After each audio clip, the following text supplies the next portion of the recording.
ભરૂચના વાલિયા તાલુકામાં તાજેતરમાં પડેલા ભારે વરસાદ અને કીમ નદીમાં આવેલા પૂરના કારણે ડહેલી, સોડગામ અને દેસાડ સહિતના અનેક ગામોમાં ભારે નુકસાન સર્જાયું હતું. અનેક પરિવારોના ઘરોમાં પાણી ઘૂસી જતા ઘરવખરી તેમજ દૈનિક ઉપયોગની ચીજવસ્તુઓને નુકસાન પહોંચ્યું હતું. અસરગ્રસ્ત પરિવારોને મુશ્કેલીના સમયમાં સહારો આપવા ભરૂચની સેવા યજ્ઞ સમિતિ આગળ આવી છે.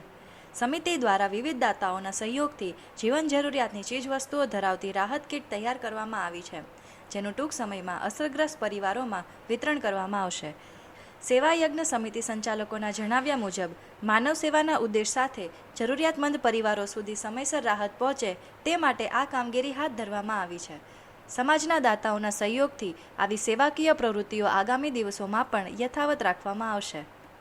સંસ્થા છેલ્લા 27 વર્ષથી જરૂરિયાતમંદ લોકો માટે મેડિકલ ક્ષેત્રમાં અને નિરાધાર અનાથ પ્રભુજીઓ માટે અનાથાલય ચલાવી રહી છે. સંસ્થા જ્યારે પણ કોઈ કુદરતી આફત આવે ત્યારે જરૂરિયાતમંદ લોકોના કામ માટે હંમેશા અગ્રેસર રહે છે.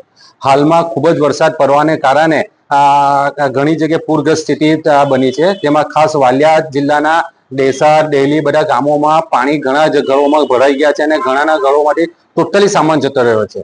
તો અમને મીડિયાની ટીમ દ્વારા અને ત્યાંના સ્થાનિકો દ્વારા જાણ થતા અમે ત્યાં સર્વે કરતા આજે અમારે 200 જેટલા ઘરો એવા આઈડેન્ટિફાઈ કર્યા છે કે જ્યાં ખરેખર અનાજ, વાસણો એની ખૂબ જ જરૂર છે. તો આ માટે આજે સંસ્થાએ બધી તૈયારી કરી અને આવતીકાલે એ બધાના ઘરે જઈને hand to hand kit distribute કરશે.